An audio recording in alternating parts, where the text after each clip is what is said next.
On Thanksgiving, my son-in-law snarled across the table, "Skip Christmas, you worthless burden." I stood up silently, smiled, and walked out, leaving them to enjoy their perfect holiday alone. But at midnight, my daughter called in sheer panic. "Dad, you're on every CNN screen. What have you done?"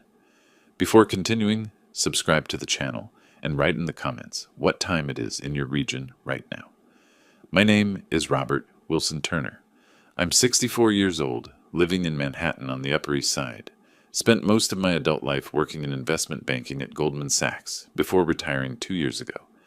I always believed that family was everything, that loyalty ran deeper than blood.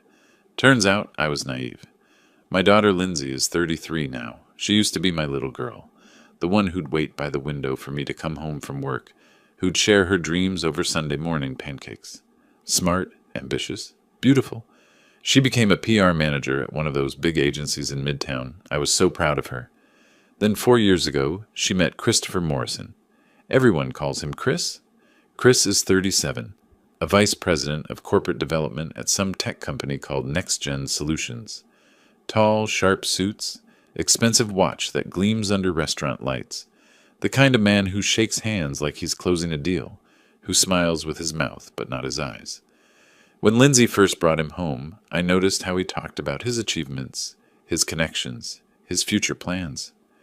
Never asked me a single question about myself. Just nodded politely when Lindsay mentioned I used to work in finance, like he was humoring a child's story. The first year was tolerable. Chris played the role well enough, showed up for holidays, brought wine, complimented my apartment's view of Central Park.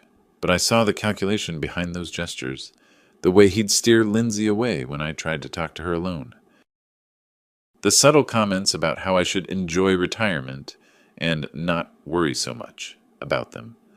By their second anniversary, the mask started slipping.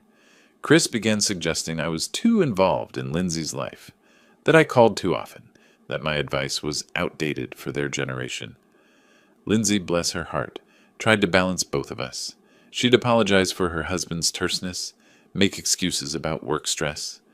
I watched my daughter slowly pull away, convinced by this man that her father was somehow intrusive. The worst part? I saw how Chris looked at Lindsay's connections, her network, her last name. Turner carries weight in certain New York circles. He knew it. I knew it. But Lindsay couldn't see it yet. Thanksgiving dinner this year was at the Manor, this upscale place on Park Avenue where they charge $45 for a turkey plate and call it artisanal. Lindsay had made the reservation weeks ago. "Just the three of us, Dad," she'd said on the phone, and I'd heard the hope in her voice, hope that maybe this time we could be a real family. I arrived exactly on time, wearing my navy blazer and the tie Lindsay gave me last Christmas. Chris was already nursing his second glass of Cabernet when I sat down. He barely looked up from his phone. "Robert," he said, "not Dad, never Dad. How's retirement treating you?" "Can't complain," I replied, settling into my chair. "Keeps me busy enough." Lindsay squeezed my hand across the table. She looked tired, I noticed, shadows under her eyes that her makeup couldn't quite hide. "Dad, you look great. Have you been walking in the park?" "Every evening," I said. "Good for the mind." The meal started pleasantly enough. We talked about Lindsay's latest campaign, some luxury brand launching a new fragrance. Chris ordered another glass of wine, then another, his cheeks flushed red. He started talking louder, gesturing more dramatically. Lindsay touched his arm gently, a warning I recognized. He shrugged her off. "You know what, Robert?" Chris leaned back in his chair, that expensive watch catching the light. "I've been thinking, maybe you should skip Christmas this year. Give us some space. Just Lindsay and me." The restaurant noise seemed to fade. I watched Lindsay's face go pale. "Chris, we talked about this," she whispered urgently. He ignored her, his eyes locked on mine. The wine had loosened his tongue, brought out what he'd been thinking all along. "Let's be honest. You're a burden. A worthless burden to this family. Every holiday, every dinner, you're there. Don't you have your own life? Your own friends?" Lindsay's mouth opened, closed. She looked between us, frozen. Waiting, I realized, for me to defend myself, to fight back, to cause a scene. I did none of those things. Instead, I folded my napkin carefully, placed it beside my untouched turkey. I stood up slowly, reaching for my wallet. The waiter appeared, concerned. "Is everything all right, sir?" "Everything's perfect," I said, pulling out $300 bills and handing them to him. "For your trouble, and your excellent service." The waiter's eyes widened. Chris stared at the money, then at me. I turned to Lindsay. Her eyes were wet, pleading. But she hadn't defended me, hadn't told her husband he was wrong. That realization settled in my chest like ice. "Happy Thanksgiving, sweetheart," I said softly. Then I looked at Chris, really looked at him, and I smiled. Not a warm smile, something else entirely. "Enjoy your holiday," I told him. I walked out of the manor with my head high, my back straight. Behind me I heard Lindsay's voice rising, Chris's defensive tone. The cold November air hit my face as I stepped onto Park Avenue. A burden, a worthless burden. The words echoed with each step I took toward the subway. But instead of anger, I felt something else crystallizing inside me. Clarity, purpose. Chris had no idea who I really was, what I was capable of, what resources I actually had. And Lindsay. My daughter needed to see the truth about the man she'd married. By the time I reached my building on Madison Avenue, I'd made my decision. It was time to show them both exactly what kind of burden I could be. The elevator ride to my 12th floor apartment felt longer than usual. I kept seeing Lindsay's face, the way she'd looked at me across that table. Not quite defending me, but not quite abandoning me either. Caught in the middle, manipulated by a man who'd systematically isolated her from the one person who'd always protected her.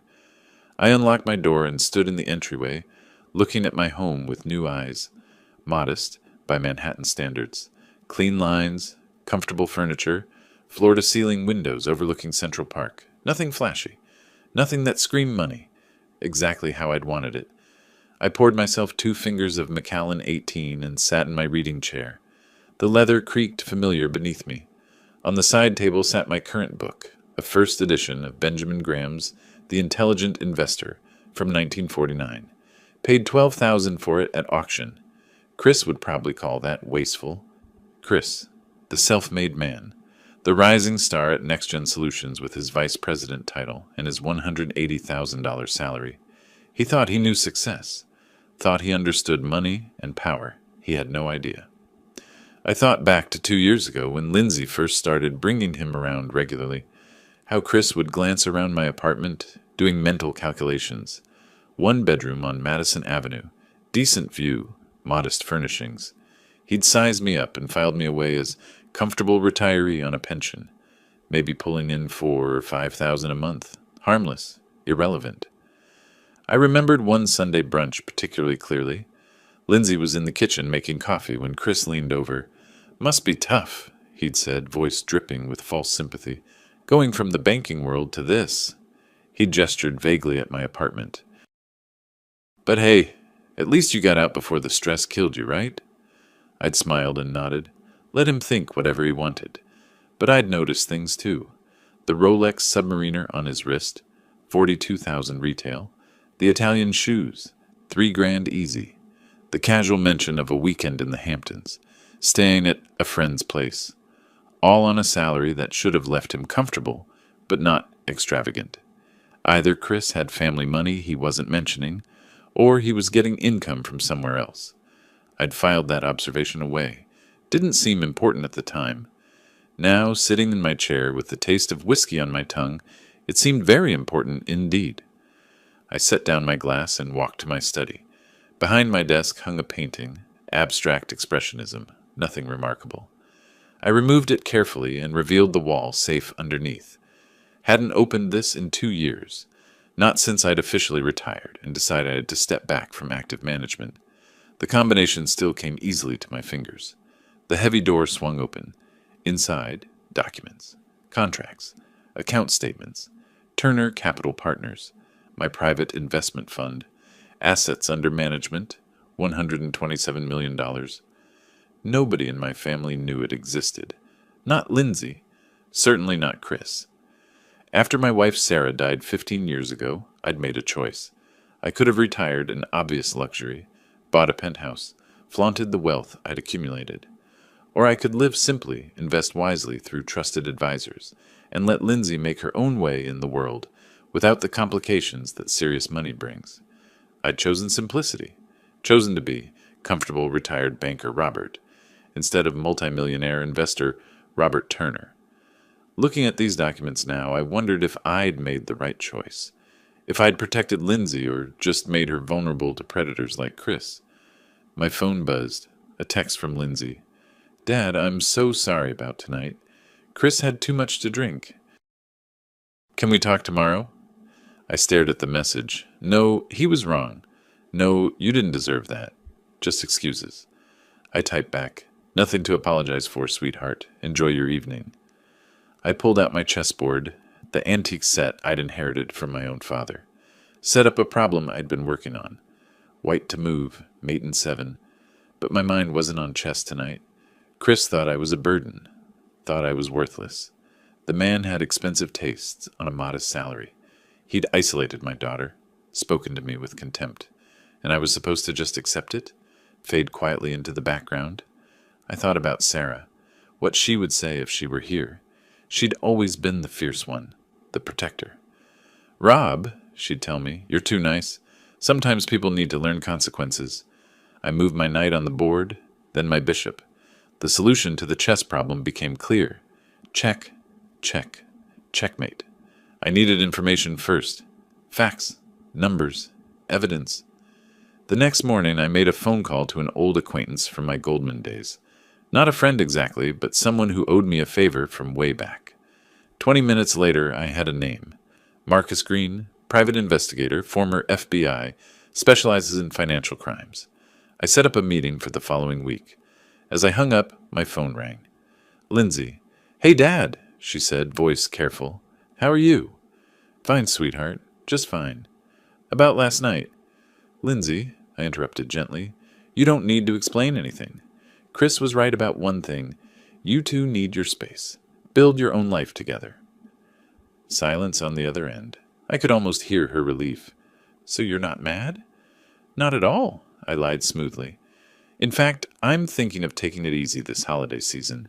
Maybe you and Chris should have Christmas to yourselves. Start your own traditions. Dad, you don't have to. I want to, I said. Really, it's time. We talked for a few more minutes, surface pleasantries, before saying goodbye. I sat back in my chair, looking out at Central Park below. The trees were bare, winter coming on. Chris thought he'd won. Thought he'd successfully pushed me out. He had no idea the game had just begun. And this time, I was playing to win. The detective's office was tucked away on a quiet street in Chelsea, 3rd floor of an old brick building. Marcus Green didn't advertise. You either knew about him or you didn't.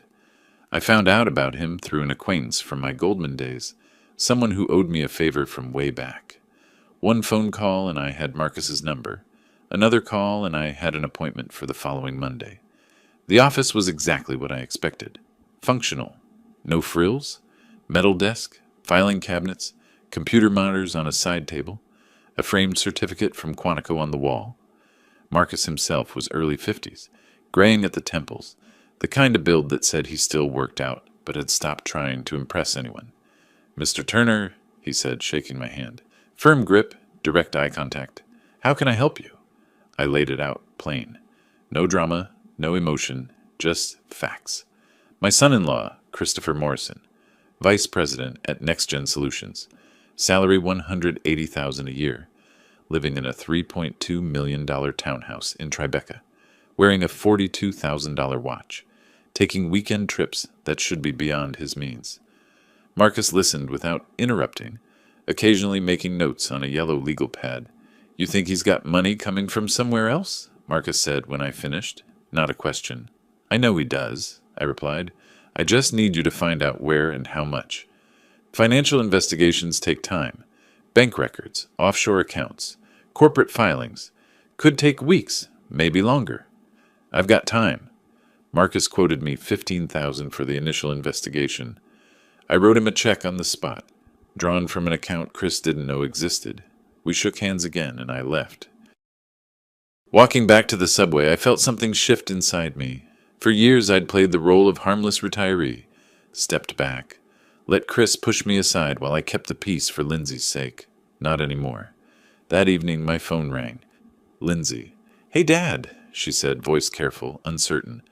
"I just wanted to check in. Make sure you're okay after, Thanksgiving." "I'm fine, sweetheart." "Really?" Chris feels terrible about what he said. He was stressed, had too much wine. You know how it is. I could hear Chris in the background, his voice too low to make out words, probably feeding her the lines. "These things happen," I said smoothly. "Don't worry about it." "So you're not mad?" "Not at all. In fact, I've been thinking about what Chris said, about giving you 2 more space. Maybe it's time I step back a bit, let you build your own life together." Relief flooded her voice. "Dad, you don't have to." "I want to," I interrupted gently. "Really? You're adults. You don't need your old father hovering around all the time." We talked for a few more minutes. Surface conversation about her work, her latest campaign. When we hung up, I could imagine Chris smiling, thinking he'd won. Let him think that. Let him relax, get comfortable, believe I was backing down. Meanwhile, I'd be watching, learning, preparing. The days crept toward Christmas. Lindsay invited me for dinner, but I declined politely. "You two enjoy it together," I told her. "Start your own traditions." She sounded disappointed, but didn't push. Chris probably celebrated my absence with extra champagne. Christmas morning, I sat in my apartment alone, made myself coffee, scrambled some eggs. The city was quiet outside, that rare hush that only comes on major holidays. I pulled out my chess set and worked through a particularly complex endgame problem while classical music played softly from my speakers. Around noon, I opened my copy of The Intelligent Investor. First edition, 1949, purchased at auction for $12,000. Chris would probably scoff at that. 12 grand for an old book? What a waste. But Benjamin Graham understood something that men like Chris never would. Real wealth wasn't about appearances. It was about patience, strategy, and knowing when to make your move. I read for hours, making notes in the margins of my notebook. Not about investing, about Chris, about patterns I'd noticed, questions I needed answered. My phone buzzed with a text from Lindsay, a photo of her and Chris in front of their Christmas tree, both wearing matching sweaters and holding champagne glasses. "Merry Christmas, Dad! Missing you today." I zoomed in on the photo, studying details. New decorations, expensive looking. Chris's watch caught the light in the photo. Behind them, through their window, I could see part of their neighbor's townhouse. I texted back, "Merry Christmas, sweetheart. Beautiful tree." What I didn't add, I was studying that photo like a chess position. Every detail mattered. Every clue added up. That evening, I logged into my online chess account. Played 3 games against opponents rated higher than me. Won 2, lost 1. The mental exercise kept me sharp, but the whole time, part of my mind was elsewhere, thinking about Chris, about Lindsay, about the game that had truly begun. Chris thought he'd isolated me, thought he'd won by pushing me out of their lives. He had no idea I was just getting started. 2 days after Christmas, my phone rang. "Marcus, Mr. Turner, I've got some preliminary findings. Nothing conclusive yet, but interesting. Can you come by the office?" "Tomorrow morning," I said. 10 o'clock. I hung up and stood at my window, looking out over Central Park. The trees were bare, skeletal against the winter sky. But spring would come. It always did. And when it did, I'd be ready. Chris wanted me out of his life? Fine. But he was about to learn that some burdens don't disappear just because you wish them away. Some burdens come back to collect what they're owed, and I was patient enough to wait for exactly the right moment. Marcus's preliminary report was thin but promising. Bank statements showing deposits that didn't match Chris's salary schedule. Credit card charges at restaurants and clubs that a $180,000 salary shouldn't comfortably afford. Purchase receipts for luxury items. "He's spending more than he makes," Marcus said, spreading papers across his desk. "Question is where the extra money's coming from. Can you find out?" "Given time and access, yes. But I'll need to go deeper. Corporate records, tax filings, possibly offshore accounts. That means more resources, more time." "How much?" "Another 10,000, maybe more if we hit complications." I wrote another check. "Find everything." Marcus studied me for a moment. Mind if I ask what you're planning to do with this information? Protect my daughter, I said simply. He nodded slowly. Fair enough. Give me 6 weeks. 6 weeks. I could wait. 6 weeks. January crept by. New York settled into its familiar winter rhythm. Cold winds, gray skies, people hunched into their coats on the subway. I established a new routine. Morning walk through Central Park, regardless of weather. Lunch at various cafes around the Upper East Side. Afternoons reading or playing chess online. Evenings spent reviewing old investment documents, refreshing my memory on corporate law, SEC regulations, whistleblower protections. Just light reading, nothing suspicious. Lindsay called occasionally. Brief conversations, surface level. She mentioned that Chris had gotten a promotion, some new title that meant more responsibility. I congratulated her warmly, didn't ask questions. But I noticed she didn't mention money. Didn't mention bonuses or salary increases. Interesting. 2 weeks into January, I made another call. This one to a lawyer. Veronica Chang's firm occupied the 15th floor of a building on Wall Street. Chang and Associates specialized in corporate law, particularly whistleblower cases and SEC compliance issues. I'd researched her thoroughly. 45 years old, partner in her firm, impeccable reputation. Her assistant showed me into a conference room with floor-to-ceiling windows, overlooking the financial district. Mr. Turner, Veronica said, entering briskly. Charcoal suit, minimal jewelry, carrying an iPad and a leather portfolio. Your message said you needed consultation on a sensitive corporate matter? Potentially, I said. I may come into possession of information about financial irregularities at a public company. I want to understand my options for reporting it legally. She sat down, opened her iPad. Are you employed by this company? No. I'd be receiving the information from an independent investigation. And the information would pertain to? Possible fraud, kickbacks, offshore accounts, corporate vice president level. Veronica's expression didn't change, but I saw the spark of interest in her eyes. SEC whistleblower protections could apply. Tell me more. We talked for 90 minutes. She explained the legal framework, how to submit anonymous tips to the SEC, what documentation would be needed, how to ensure everything was done by the book. Her rate was $450 an hour, worth every penny. One more thing, I said as we finished. This stays confidential. Attorney-client privilege. Absolutely, she confirmed. You have my word. Walking back to the subway, I felt pieces clicking into place. Marcus was gathering evidence. Veronica would ensure I used it legally. All I needed now was patience. 2 weeks later, Lindsay called. Dad, I wanted to invite you to my birthday dinner. Just a small thing. Me and Chris and a few friends. Nothing big. When is it? Next Thursday. 7 o'clock at that Italian place near our house. I checked my calendar, already knowing what I'd say. I'm sorry, sweetheart. I've got a prior commitment that evening. Rain check. Disappointed silence. Oh, okay, sure. We'll do something, just the two of us.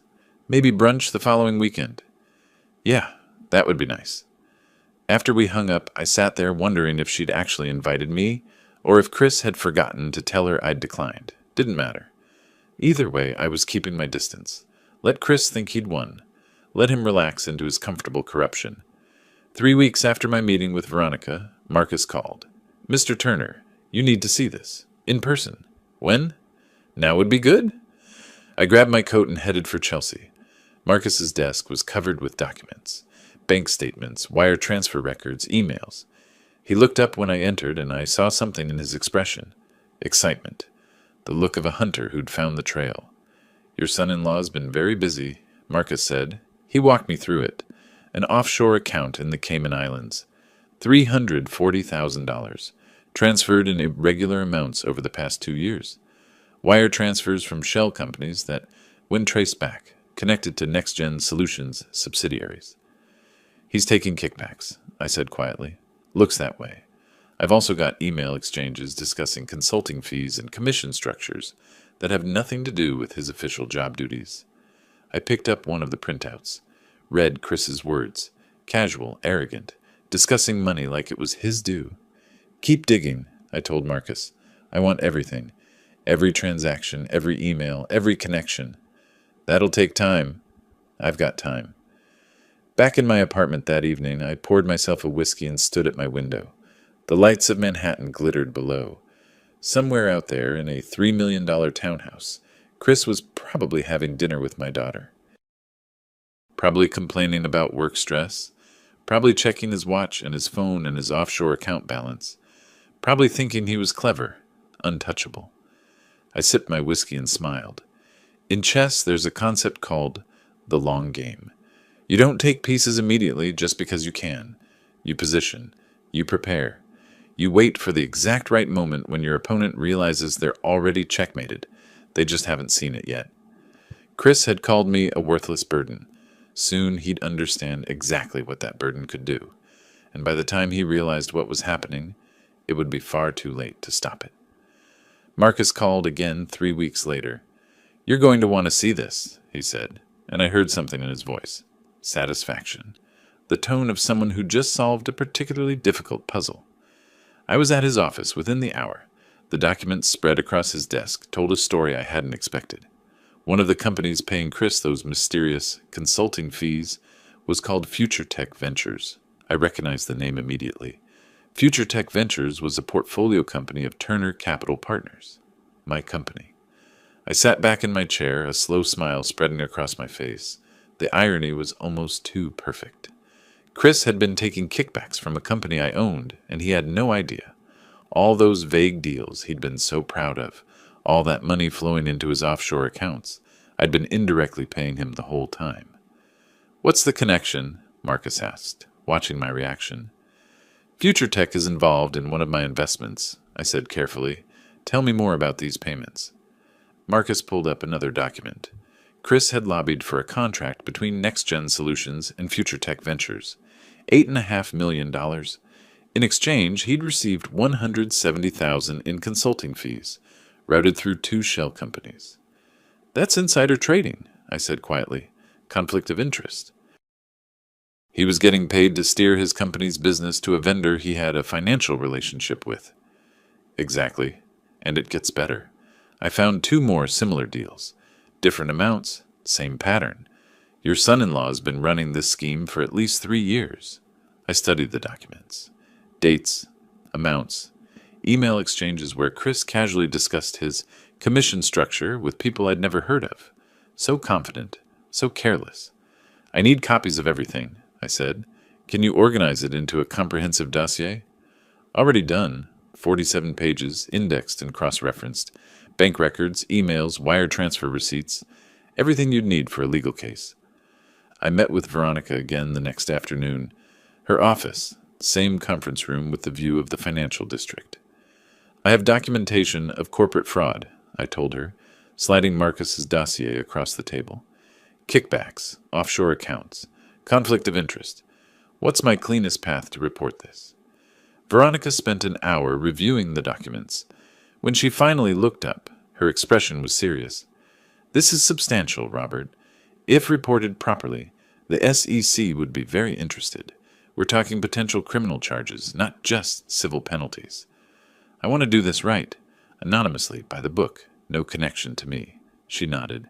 "I can prepare an anonymous whistleblower submission to the SEC. With documentation this thorough, they'll open an investigation immediately. The source would be protected under federal law." "How long?" "I can have the submission ready in 2 weeks. After that, it's in their hands. Could be weeks or months before they act." "Do it." Spring turned to summer. I maintained my routine. Morning walks, afternoon reading, evening chess. Lindsay called occasionally. Brief conversations where she sounded increasingly strained.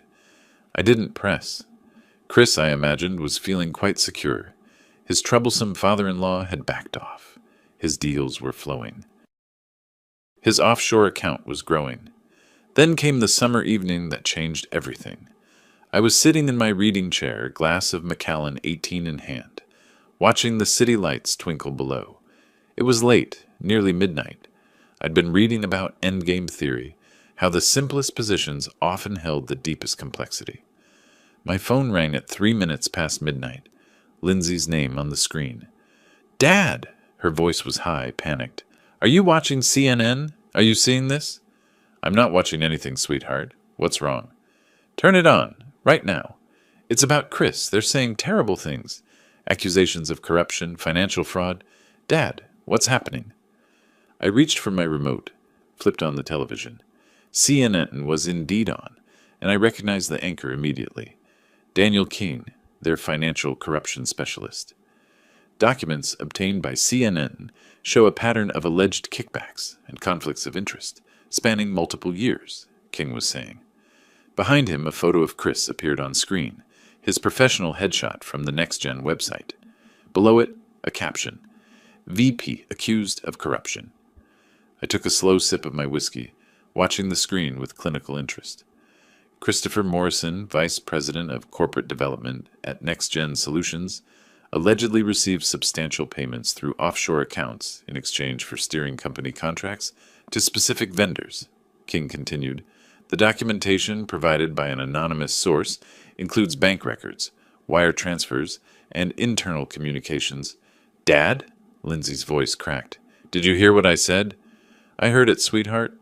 Chris thinks he's saying you did this, that you somehow set him up, that this is revenge for Thanksgiving. Please tell me that's not true. I watched the screen. They were showing numbers now. Dollar amounts, account numbers with the middle digits redacted. Everything Marcus had found, filtered through the SEC's investigation and leaked to the media.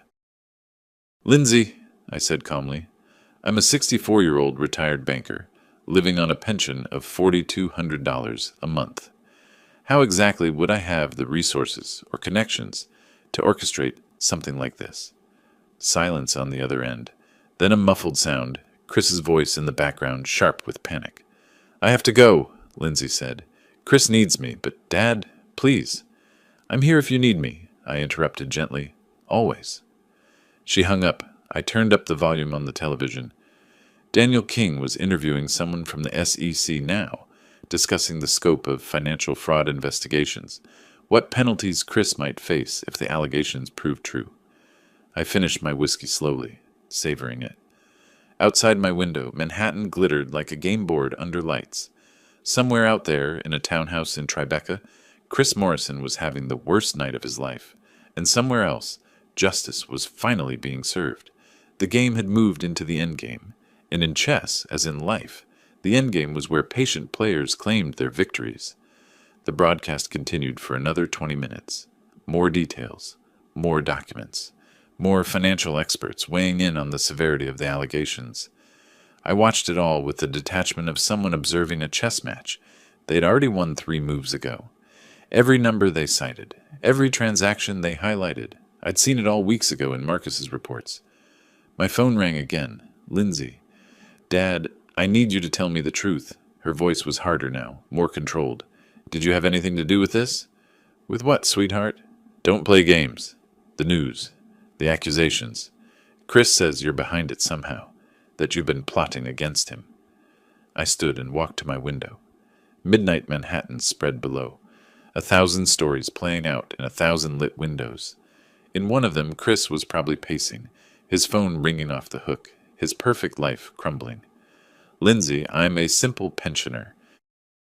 I don't have the resources or connections to orchestrate a federal investigation. If Chris is being investigated, perhaps he should ask himself why. What did he do to attract this attention?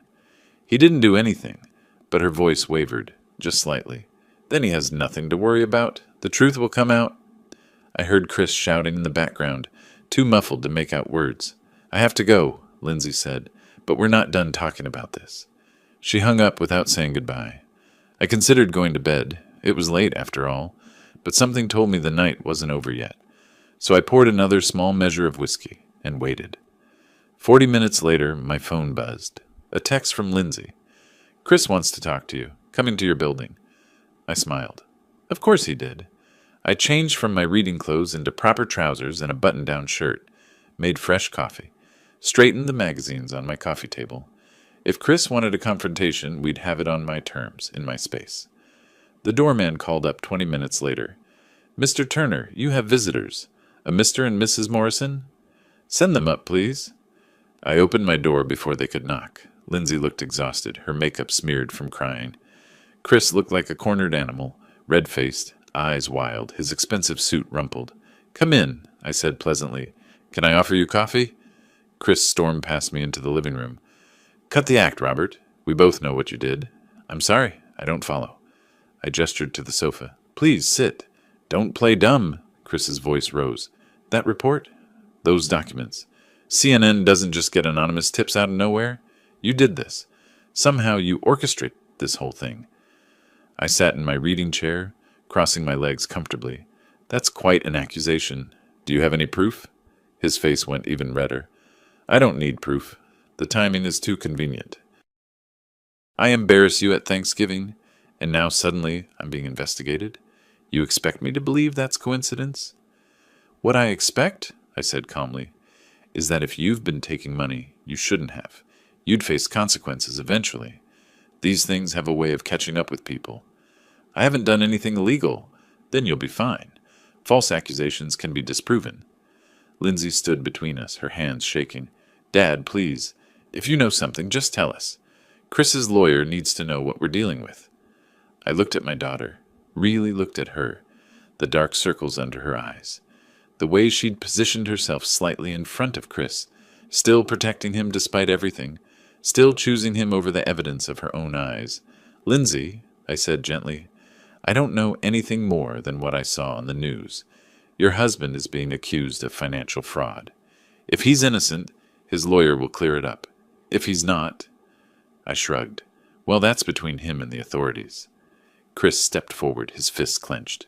"You smug old man. You think you're clever? You think you've won something?"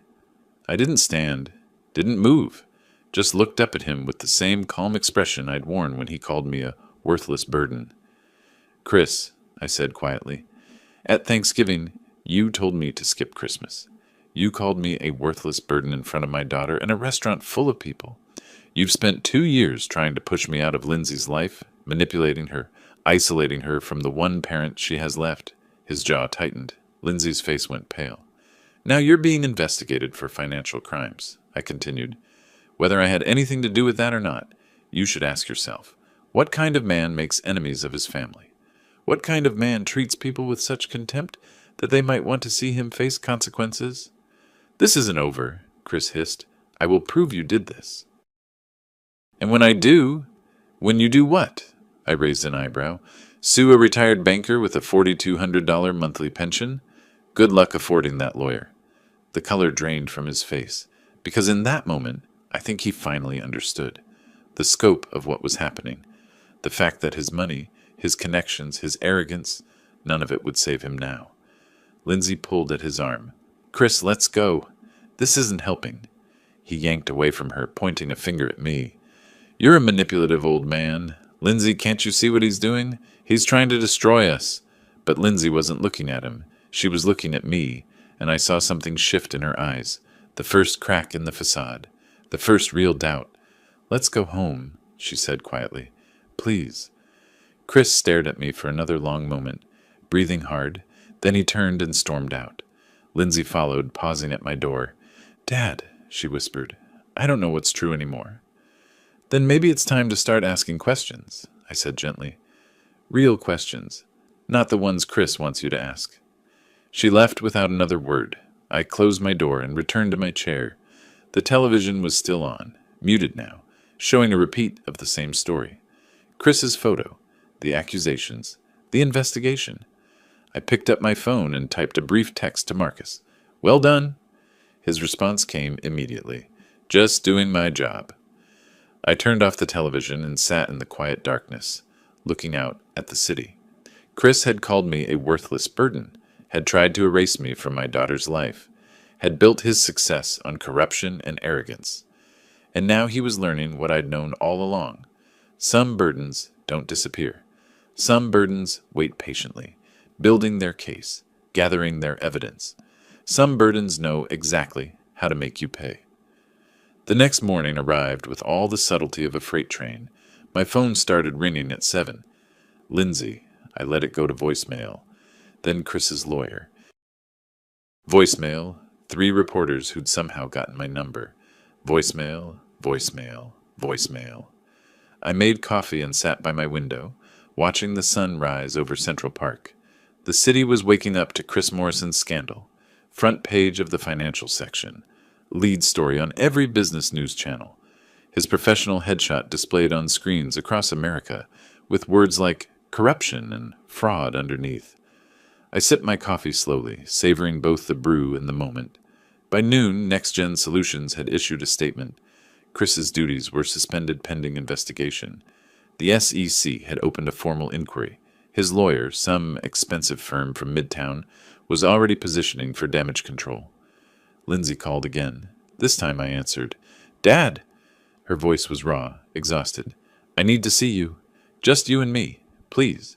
"Of course, sweetheart." "When and where?" "There's a coffee shop on Columbus Avenue, near my office. Can you meet me in an hour?" I could hear Chris shouting something in the background. She hung up before I could respond. The coffee shop was one of those artisanal places where they charged $8 for a cappuccino and called it craft. Lindsay was already there, hunched over a corner table, her usually perfect hair pulled back in a messy ponytail. No makeup, dark circles under her eyes.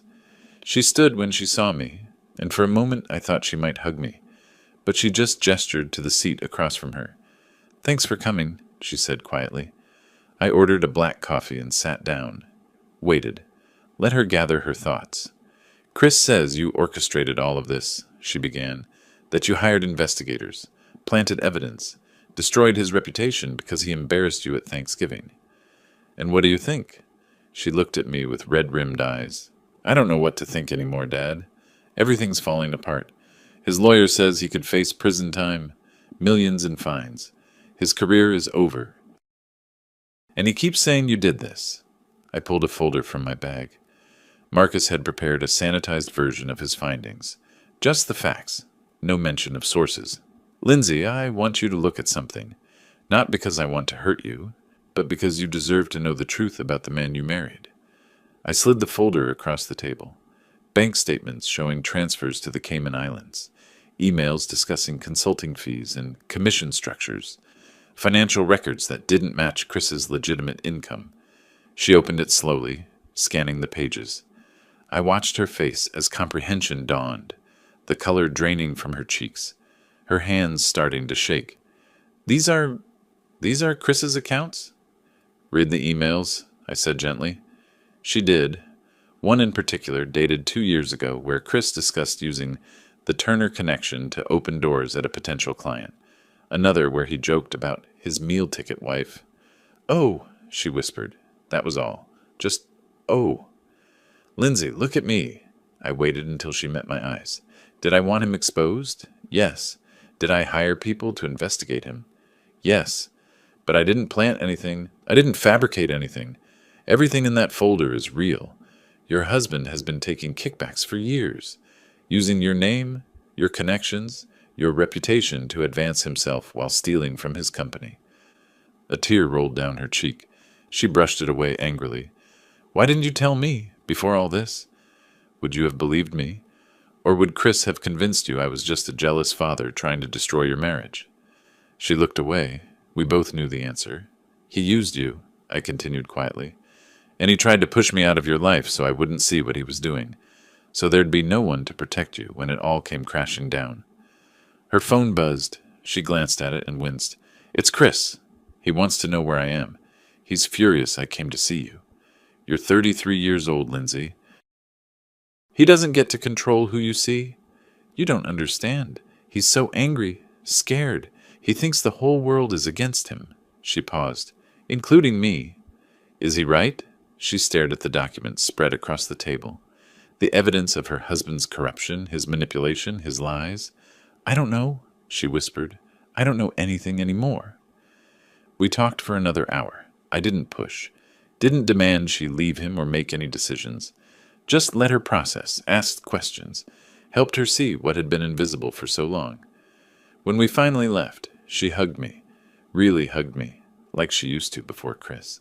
"I'm sorry, Dad," she said into my shoulder, "for not seeing it, for not defending you, for believing his lies about you." "You have nothing to apologize for," I said. "You loved someone. That's not a crime."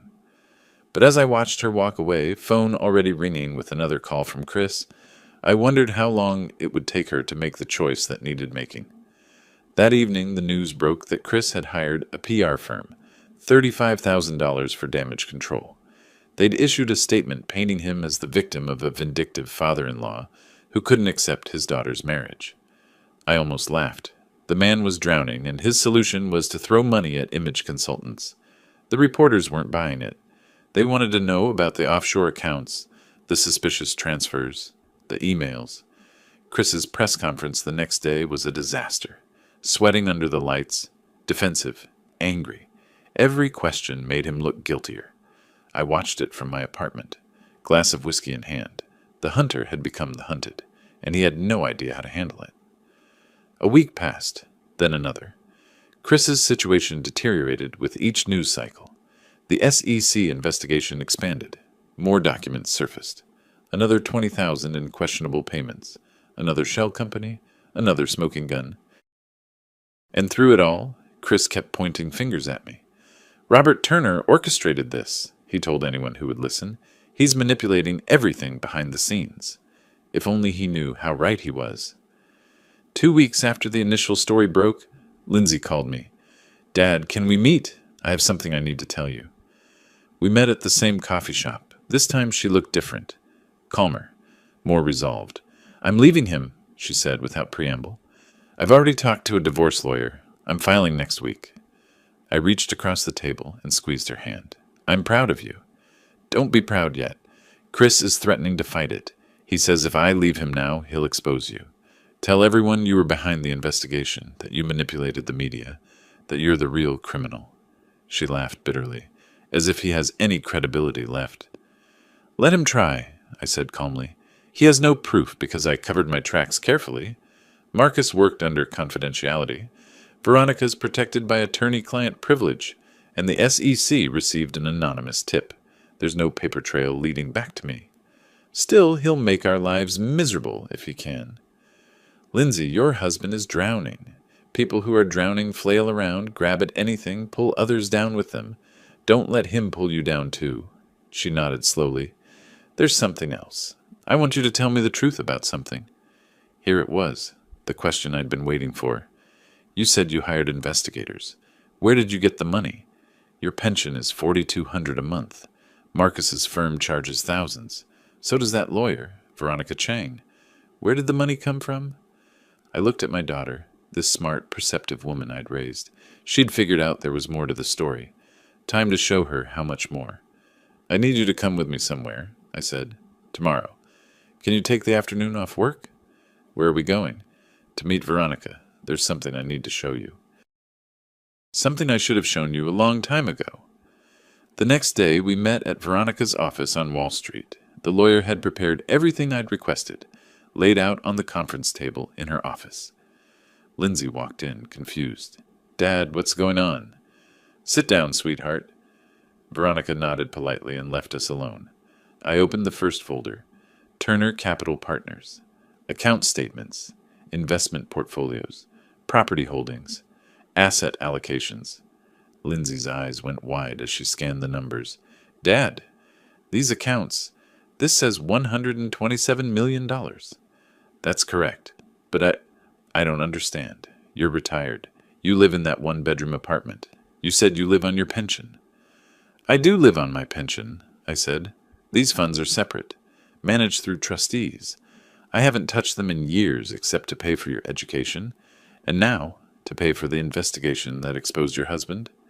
She stared at me like I was a stranger. "Who are you?" "I'm the same person I've always been. But after your mother died, I made a choice. I didn't want money to define our relationship.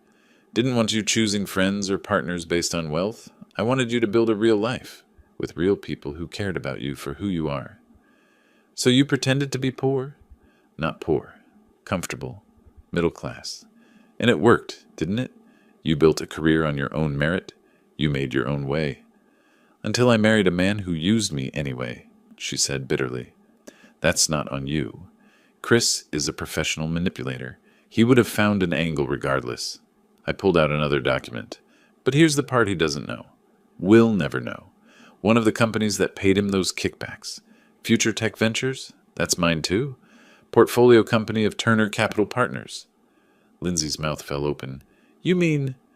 I mean your husband spent 3 years taking illegal payments from deals connected to my investments.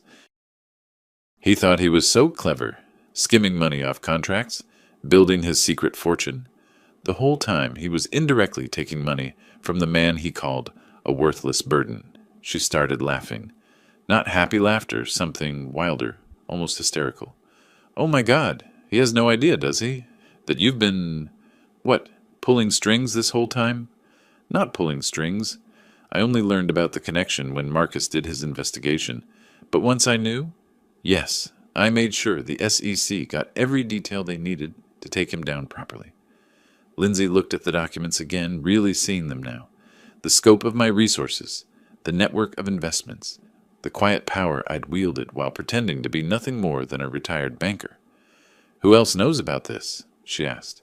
Veronica, my fund managers, a few trustees, that's all. And now you. Why are you telling me now? Because you deserve to understand what Chris really married into.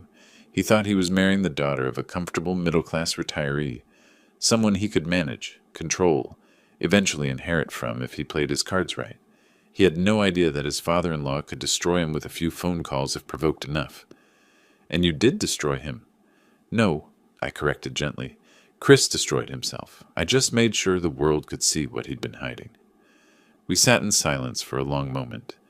Outside the window, Manhattan stretched endlessly, full of people pursuing their own versions of success, their own games of power and money.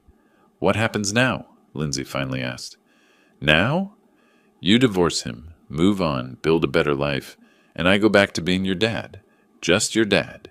With maybe a little less pretense between us. She shook her head slowly, still processing. This is insane. All of it. The money, the investigation, the fact that you've been secretly wealthy this entire time while wearing the same 3 sweaters. I shrugged. The sweaters are comfortable. And despite everything, the scandal, the divorce, the revelations, she laughed, really laughed. My daughter was going to be okay. And Chris Morrison? He was about to learn that some burdens carry more weight than others.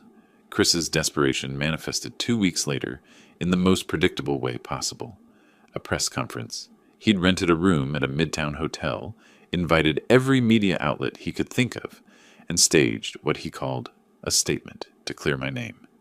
I watched it from my apartment, curious to see how far he'd dig himself in. The man who appeared on screen looked nothing like the confident vice president who dismissed me as worthless at Thanksgiving. His suit hung loose. He'd lost weight. Dark circles shadowed his eyes. His hands trembled as he gripped the podium. I'm here today to reveal the truth about what's happened to me, he began, voice shaking with manufactured emotion. I've been the victim of a coordinated attack by my father-in-law, Robert Turner, who couldn't accept that his daughter had moved on with her life. I took a sip of coffee. This should be good. Robert Turner hired investigators to fabricate evidence against me. He manipulated the SEC, fed false information to the media, all because I had the audacity to suggest he give us space during the holidays. Several reporters shouted questions. Chris ignored them, plowing forward with his script. The so-called evidence against me is circumstantial at best, illegally obtained at worst. My lawyers are preparing a defamation suit against everyone involved in this conspiracy. A reporter interrupted. Mr. Morrison, the SEC has confirmed 3 separate offshore accounts in your name containing over $500,000. How do you explain that? Chris's face went red. Those accounts were for legitimate business purposes. And the emails discussing kickbacks? Taken out of context. What about the Future Tech Ventures contract, where you received $170,000 in undisclosed payments? Chris was floundering now, sweat beading on his forehead. This is exactly what I'm talking about. A coordinated smear campaign. I turned off the television. Watching him self-destruct wasn't satisfying anymore. It was just sad. My phone rang. Lindsay. Did you see it? She asked. Parts of it. He's lost his mind, Dad. Completely lost it. His lawyer told him not to do the press conference, but he insisted. She paused. I filed the divorce papers this morning. How do you feel? Relieved? Sad? angry, all of it at once. Another pause. I'm moving out of the townhouse tomorrow. I can't stay there anymore. I was wondering, could I stay with you for a few days? Just until I find my own place?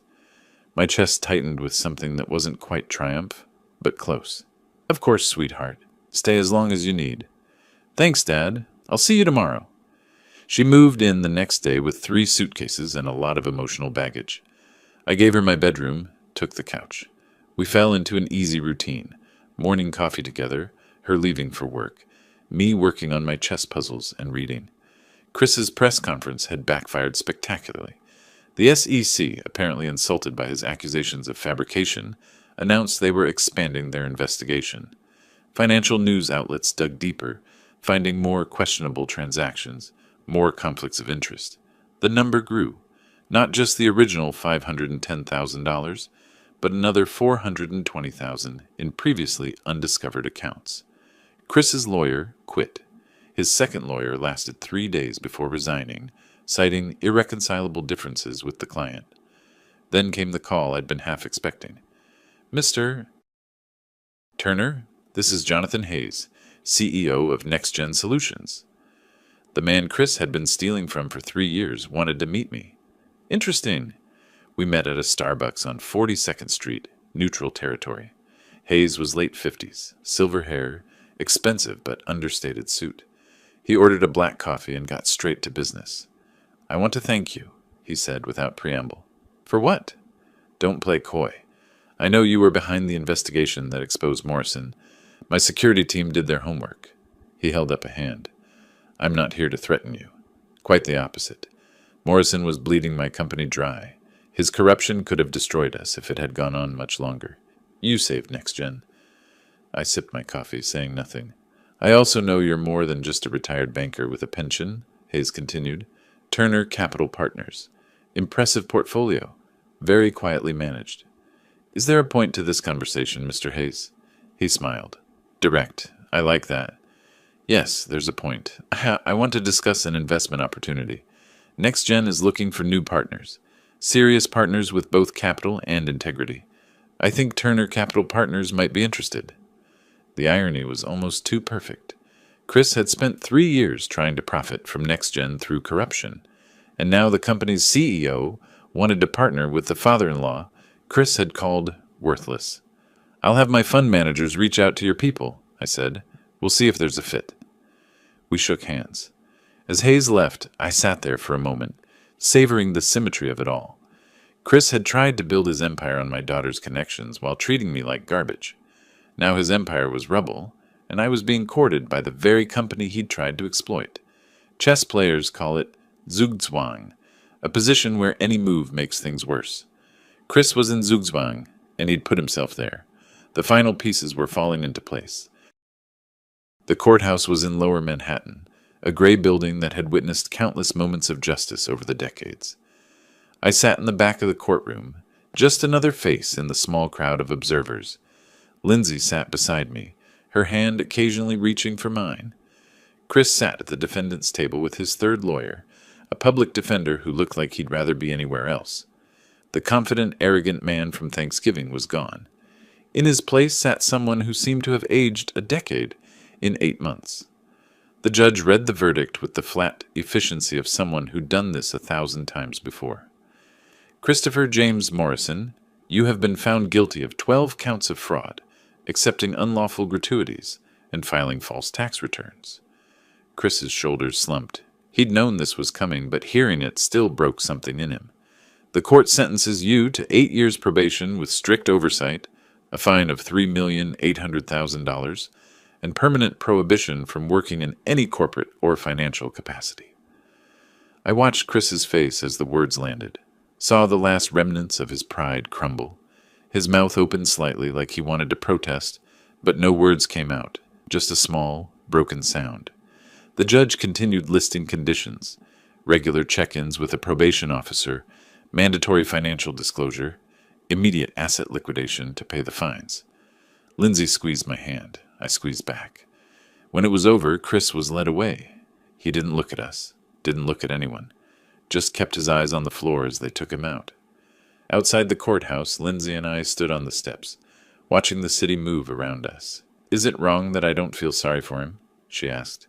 No, I said simply. Actions have consequences. He made his choices. Still, 8 years of probation, 3.8 million in fines. His career destroyed. It's a lot.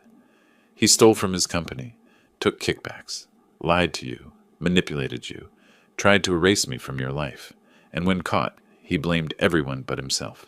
This isn't too much. This is justice. She nodded slowly. You're right. I know you're right. It's just, I loved him once, or thought I did. That's not your failure. That's his. You loved, honestly. He didn't. We walked to a nearby coffee shop, neither of us ready to go home yet. Over cappuccinos, Lindsay told me about the apartment she'd found. Nice place in the West Village, close to work. 1 bedroom, affordable. Actually, I said, pulling an envelope from my jacket, I wanted to give you something. She opened it. Inside were property deeds to a 2-bedroom condo in the West Village, purchased 5 years ago, held in trust for her. Dad, what is this? Your mother and I bought it when you graduated college, just in case you ever needed it. I've been holding on to it, waiting for the right time. Her eyes filled with tears. You've been planning for me all this time? Always. You're my daughter. That doesn't change, regardless of who you marry or what mistakes you make. I'll always have your back. She cried then, really cried. Not sad tears, something else. Relief, maybe, or gratitude, or just the release of 8 months of pressure. Several weeks later, I sat in my reading chair, the same one where I'd received Lindsay's panicked call about CNN. But this time, the city lights outside represented something different. Not the beginning of a plan, but the end of one. My phone rang. Lindsay. Hey, Dad. I was thinking, maybe we could have dinner this Saturday? Just the 2 of us.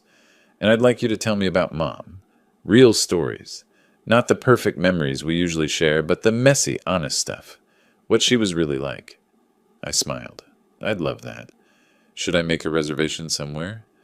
Actually, I was thinking we could go to the Manor, where this all started.